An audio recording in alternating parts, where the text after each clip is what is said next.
A paz do Senhor Jesus esteja com todos.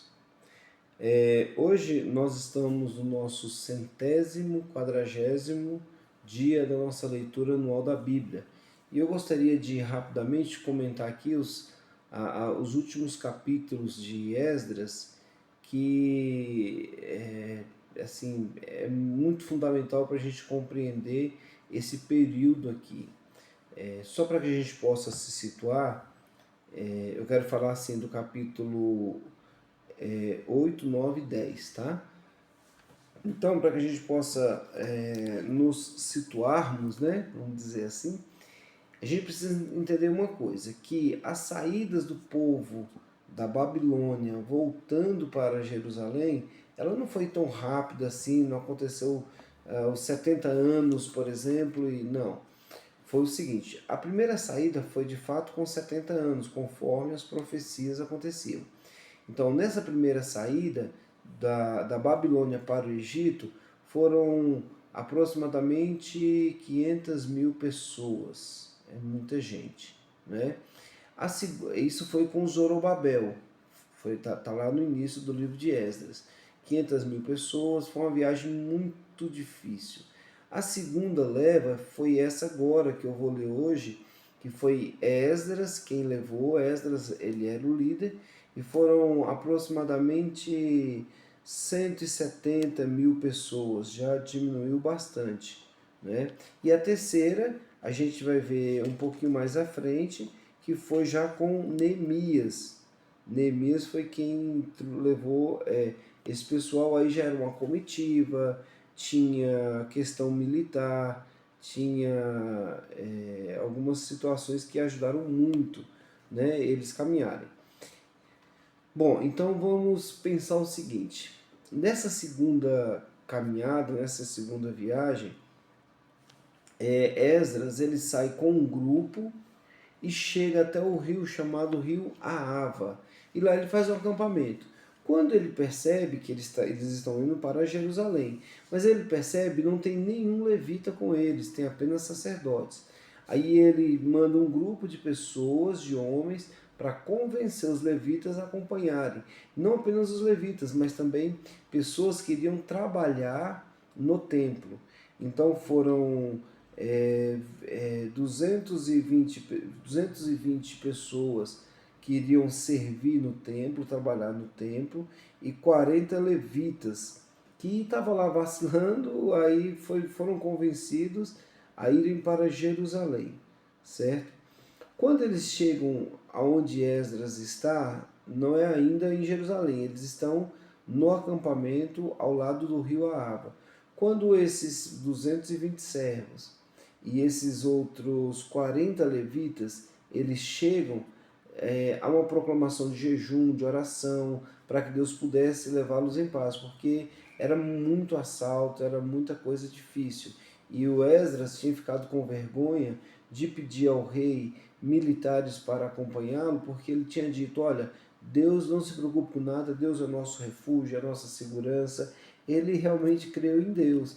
Quando ele chega em Jerusalém, passou um tempo, chegou em Jerusalém, eles começaram a fazer três coisas eles apresentaram.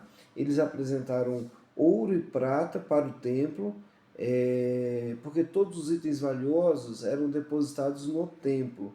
Eles também apresentaram sacrifício ao Senhor no altar e também alguns decretos oficiais, que é o cumprimento dos decretos oficiais, que era o seguinte: o rei tinha dito para os governadores, olha, não atrapalhem essas pessoas de reconstruir o templo. E além de vocês não atrapalharem, vocês precisam ajudar essas pessoas e vocês precisam cooperar incondicionalmente. E assim foi feito, né? Já no capítulo 9, há um grande problema aqui. Esdras, ele percebe que os judeus, eles estão imitando em tudo as outras nações pagãs. Então, eles estão se casando com pessoas de outras nações que a lei não permitia. E aí, Esdras fica muito decepcionado, chora e vai orar ao Senhor, vai confessar o pecado do povo, ele vai confessar que o povo estava errado. E aí chegou um homem chamado Secaías e fala assim: Esdras, é o seguinte, realmente nós pecamos, mas deixa eu te falar uma coisa, sabe aquela ideia difícil de entrar? Olha, é o seguinte, nós cometemos os erros, mas faz assim, manda todas as mulheres com filhos embora daqui, porque se você não fizer isso, aí essa parte não tem, isso é o que eu imagino, né? Nós vamos ter uma nação misturada como os samaritanos são misturados. Nós precisamos de uma raça pura.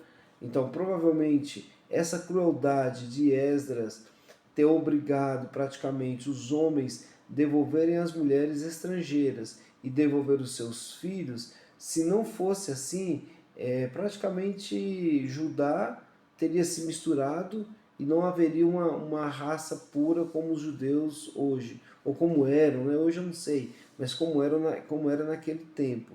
E aí Esdras vai fazer essa questão, vai e essa oração é bem interessante, porque ela se torna um modelo de oração. Capítulo 9. No capítulo 9 de Neemias, também Neemias vai orar. E no capítulo 9 lá do profeta Daniel, Daniel também vai fazer essa oração. Então ela é bem interessante. Então foi feito dessa forma, foi bem chocante mesmo, bem difícil. Só que o povo se volta ao arrependimento e se torna convicto. Depois que Esdras ora, o povo vai ter essa convicção de que eles pecaram. E não tem jeito. Aí o povo vai prometer se separar de quem não era da mesma tribo, né, no caso dos pagãos, e os homens prometem se separar das mulheres que são pagãs. Gente, que coisa triste esse aqui, né? Por isso que é criado um processo para tratar de casamento misto. O nome de todos os líderes culpados estão aqui numa lista. Agora veja só a situação. Nesse mesmo período aqui, o profeta Malaquias, ele vai profetizar muitas coisas, mas dentre as profecias ele vai dizer o seguinte: Deus odeia o divórcio. Por que será que ele falou isso? Provavelmente porque Esdras tinha mandado todas as mulheres e filhos embora, se divorciarem para que não houvesse uma mistura de raça. Só que Deus odeia o divórcio. É muito complicado você lidar com uma pessoa que quebrou o padrão de Deus, os princípios de Deus, e agora vai ter que restaurar. Parece que Deus vai ter que abrir mão, né, de algumas coisas, mas Deus, ele não abre mão, não. Eu não sei se essa foi uma direção de Deus, porque Esdras estava em oração, ou se essa questão de se separar, de divorciar, foi uma ideia lá de Secaías com Esdras, né? Então é um divórcio muito cruel, mas não haverá essa mistura. E aí o povo se arrepende, o povo vai aparecer para ser julgado, e assim termina então o livro de Esdras, com essa violência, esse serviço social meio esquisito, né? Tá bom? Mas é isso aí. Que Deus te abençoe e tenha uma excelente leitura.